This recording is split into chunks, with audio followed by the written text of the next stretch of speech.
안녕하십니까. 이 영상은 전라북도청의 지원을 통해 제작되었습니다. 저는 이번 강의를 맡게 된 수출 전문위원 최기운입니다.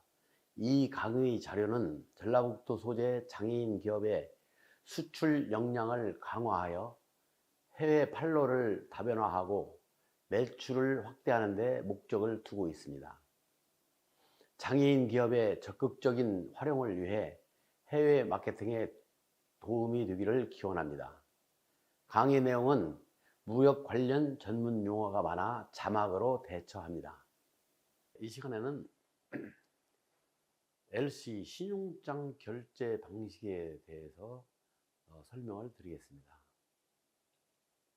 신용장 결제 방식은 그래서 그 신용장의 종류를 말씀드리자면 화환 신용장 쭉 여러 가지가 있죠. 근데 여기서 이제 뭐 신용장이 뭐 이렇게 종류가 많다는 게 아니고 각 그 용도나 또는 상황에 따라서 이렇게 분류할 수 있다 이겁니다. 화환 신용장이라는 건 뭐냐면 서류를 갖추어서 대금을 지불하는, 그러니까 대금을 지급을 요청하는 그런 신용장이고, 무화환 신용장은 서류 없이 환원을 갖다가 제시만으로 그 대금 결제가 되는 거죠. 그다음에 일람불 신용장이라는 것은 LC, SILC라고 그러는데 서류를 SIC 보자마자 그 뜻이죠. 그건 뭐냐면 서류를 보고 바로 돈을 지불해 주는 걸 일람불 신용장 이렇게 얘기합니다. 기한부 신용장은 유선스, 외상, 우리가 흔히 외상거래일 때의 기한부 신용장이라고 합니다. 그 다음에 뭐 매입은행 제한신용장, 매입은행 개방신용장, 이것은 내고은행을, 그러니까 이 대금 결제 받을 수 있는 은행을 지정해주는 신용장이 있고 지정하지 않는 신용장이 있다 그 뜻이고, 이게 취소 불능 신용장, 모든 신용장이 다 취소 불능이 아닙니다. 이것은 취소 불능 신용장은 양자, 그러니까 수출자와 수입자가 서로 합의하에 취소를 할 수 있는 것을 얘기하는 것이고요. 그 다음에 취소 가능 신용장은 그냥 개설은행 스스로가 알아서 취소해 볼 수 있는 거죠. 그럼 불확실한, 수출자 입장에서는 불확실한 신용장이겠죠. 그 다음에 확인 신용장은 뭐냐면 내가 기업은행에다가 LC를 오픈했을 때 이 오픈된 LC를 다시 확인해 주는, 자기가 이제 담보를 그것을 지급 보증을 해주는 은행이 별도로 제3은행을 지정해주는 그런 것을 확인 신용장 이렇게 됩니다. 그 다음에 미확인 신용장은 뭐 그런 거 없는 거, 그냥 확인 LC 오픈하는 은행과 이렇게 확인을 할 수 있는 그런 담보를 해주는 은행이 지정되지 않은 것이죠. 보통 다 안 합니다. 근데 좀 크고 금액이 크고 그러면 확인 신용장을 해주기도 하죠. 그 다음에 양도 가능 신용장, 이건 뭐냐면 수출자인 나한테 바이어가 LC를 오픈해 줬으면 내가 이 LC를 가지고 나만 그 대금을 지불받을 수 있는 게 아니고 제3자에게 양도를 해줄 수 있는 신용장. 근데 이제 그런 신용장이 있어요. 그런 신용장, 그렇게 해줄 수 있는 신용장이 있고, 그 다음에 이걸 제3자는 안 주고 오로지 받은 사람만이 신용장을 사용할 수 있는 그런 신용장이 이제 양도 불가능 신용장이죠. 그 다음에 신용장 거래의 장단점에 대해서 말씀드리자면, 장점은 수출자는 수입자의 신용과 관계없이 대금 회수가 가능하고, 수입국의 예환 상환과 관계없이 수출자가 돈을 대금을 지불받을 수 있는 것이죠. 그게 뭔 얘기냐면,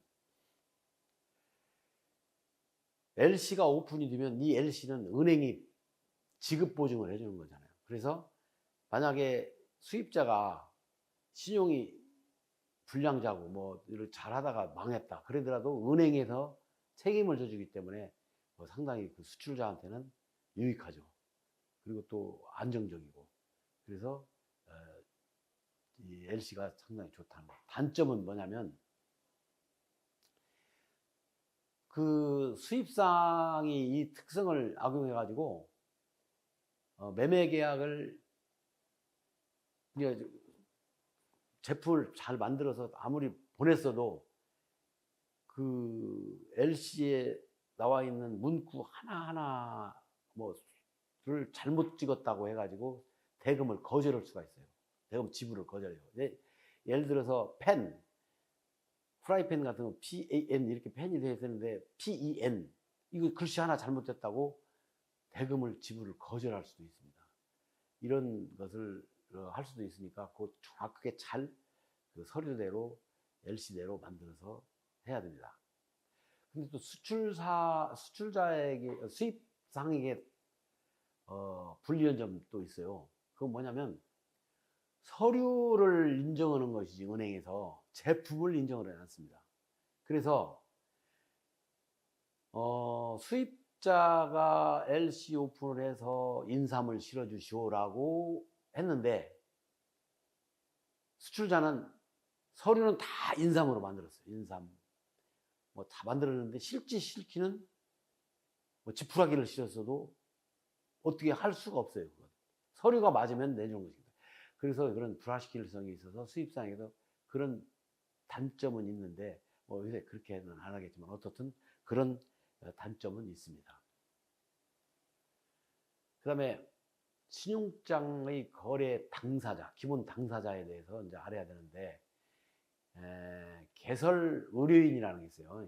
개설 의뢰인은 뭐냐면 수입상 물건을 수입하고자 하는 사람이 은행에다가 나중에 그 무역 실무 나중에 나오겠지만 그 설명을 하지만 수출자와 서로 계약을 해서 오파 또는 계약서가 확정 계약이 됐으면 이걸 가지고 가서 은행에다가 내가 이렇게 그 어떤 나라의 누구한테 LC를 개설하겠다라고 하는 신용 그 개설 의뢰인 그게 말하는 수입자죠. 이게 수입상이 개설 의뢰인이 되고 그다음에 개설 은행은 내가 내 거래 은행일 수도 있고 어떻든 LC를 오픈하고자 하는 LC를 개설하고자 하는 은행이 개설 은행이 되는 것이고 이 은행은 이제 수출상이 발행한 환화음에 대한 지급 또 인수 이것을 다 매매 것을 확약을 하고 그 조건에 부합될 경우에 서류를 매입을 하겠다 해야 되는 은행이 개설은행입니다. 수익자 베네피셔리라고 하는데 수익자는 수출자가 되겠죠. 수출자가 개설 의뢰인이 신용장을 개설해 가지고 그 개설된 신용장의 권리와 이득을 취하는 자가 수출자죠. 수출자가 수익자가 되는 겁니다. 그리고 확인은행, 아까 그 확인 LC라는 거 있었잖아요. 확인은행은 이제 내가 개설은행 말고 제3자 3은행이 이 LC에 대해서 보증을 확정해주는 그런 것이 확인은행이 되는 것이죠. 그 다음에 신용장 거래 절차의 순서. 신용장을 거래를 하기 위해서는 첫째, 매매 계약이 체결돼야 됩니다.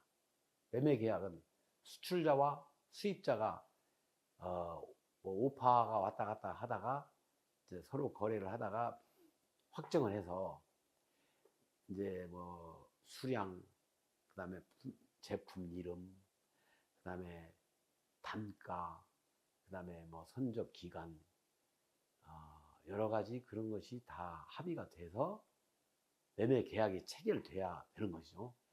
그러면 이 체결이 되면 이 체결된 계약서를 가지고 이 신용장 개설 의뢰인 수입상이 자신의 거래은행에 가가지고 신용장 신청을 해요. 애플리케이션 그 시트에 다 작성을 합니다.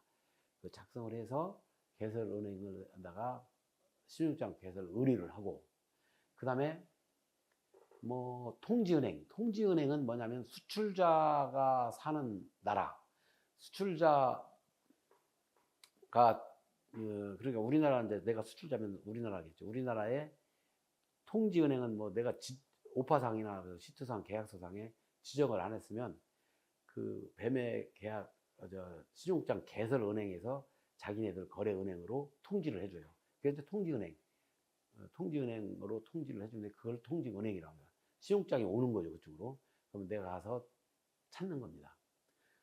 그 다음에 수익자에게 신용장 개설 통지를 하는데 그건 뭐냐면 이제 통지은행에서 아까 우리나라의 은행에 통지 은행이 LC가 왔다고 하면은 그걸 통지를 해주니까 통지은행이라고 하죠. 그 다음에 그렇게 되면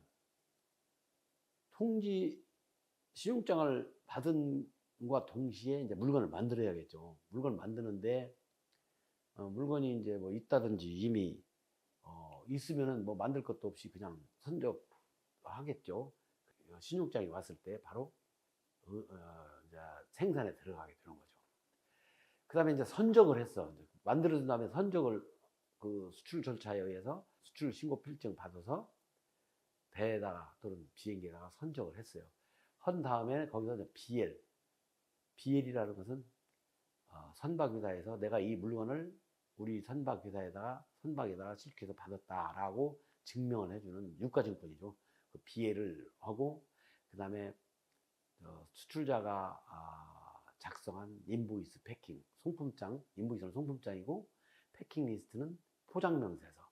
이것이 이제 기본적인 선적 서류인데 이거 하고 그 다음에 환어음 폼이 있어요. 각 은행마다 그 환어음을 기록을 해서 같이 이제 매입은행에다가 주는 겁니다. 매입은행은 통지은행이 매입은행일 수도 있고 그냥 통지은행은 LC만 받고 내가 다른 은행에 가서 내구를 해도 돼요.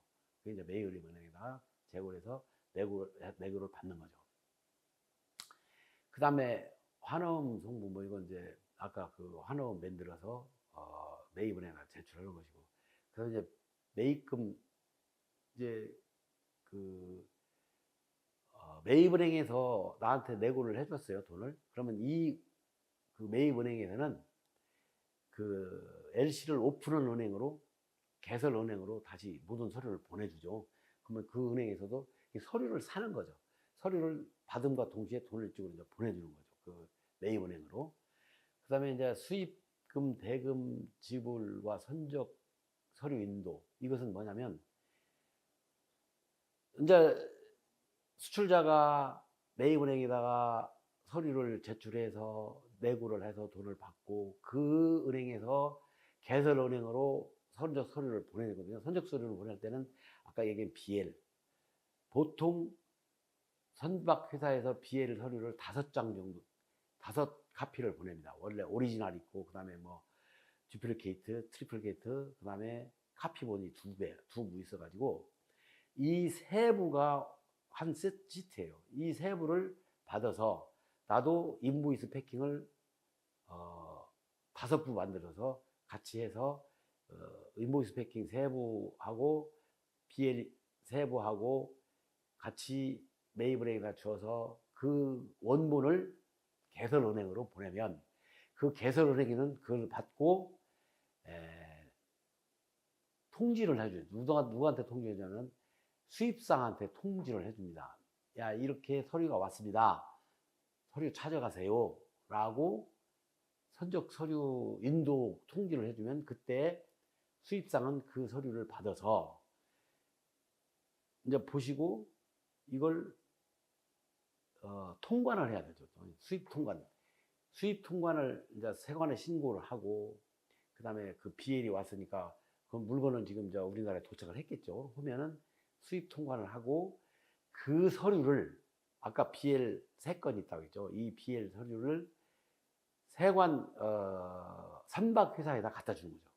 선박회사에 주고 이 원본이 있어야 선박회사는 물건을 내줍니다. 그래서 그 선박회사에서 다시 이제 에이전트겠죠. 아까 수출지에서는 선박유사가 있지만 이쪽에는 뭐 서로 간에 그 에이전트들이 있으니까 그 에이전트가 제출해서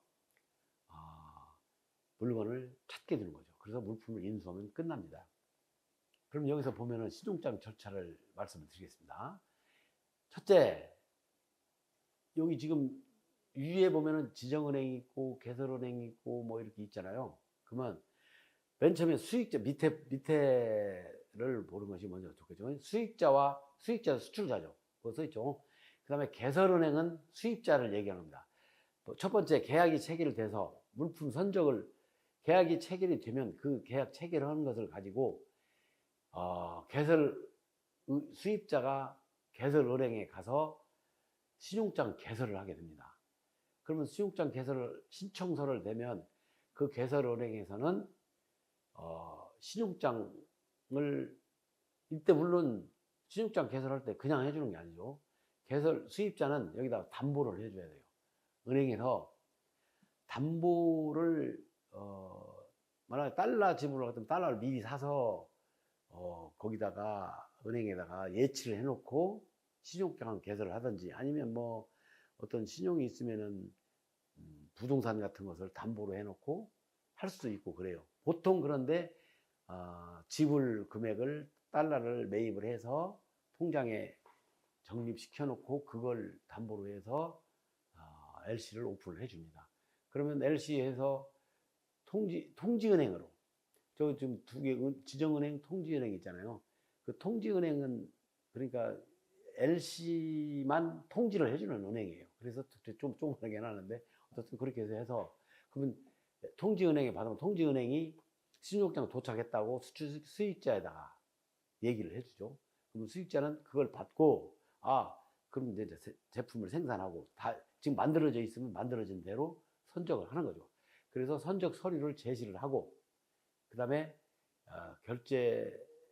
아까 내고 한다고 했잖아요. 내고 선적서를 제서 결제를 하고 다시 이제 그렇게 하면은 이제 그 지정은행이 매입은행이에요. 매입은행에서 그 서류를 다시 개설은행으로 보내서 대금 상환을 하고 그리고 이제 서류를 나중에 이쪽으로 대금 결제 서류를 다시 인수해 가라. 그래서 개설의뢰인한테 수입자한테 통보를 하면 거기서 바로 이제 대금 결제함과 동시에 수입자는 세관에 물품 신고하고 물건을 선박회사로부터 찾아가는 그런 순서가 되는 것입니다. 이상 그 신용장 결제 방식의 루트를 그런 말씀을 드렸습니다.